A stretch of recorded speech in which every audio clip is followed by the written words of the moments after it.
Uyawuthatha lo muthi uyethuneni lakhe ugubhele nje kancane lapha enyaweni zakhe bese uyavala. Lo mbulelo uzomlandela within 7 days.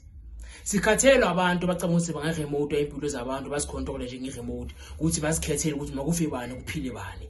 Bakubulela umfowenu, bakubulela udadewenu, bakubulela umama wakho, bakubulela ubaba wakho, bakubulela umalume wakho, bakubulela umngane wakho, bakubulela usisi wakho. Akunankinga.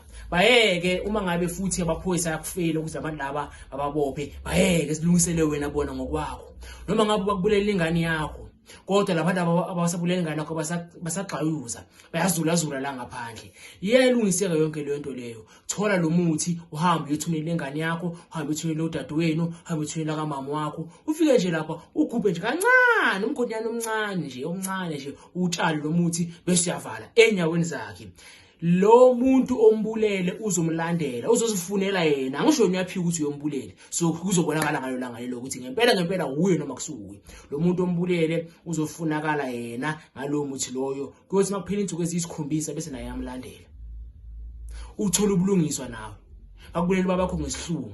Ngoba nabahlakaniphile, ngoba nabanamandla okuthenga amaphuza, ngoba nabanamandla okwenza izinto zenzeke, ngoba nabanamandla wemali nawo nayo leyo mali leyo yokuthi ungabalwisa. Silungisele bona ngendlela yakho. Ukhumbule inkinga nesixazululo, ukuthi ibe inkinga ukhona nesixazululo.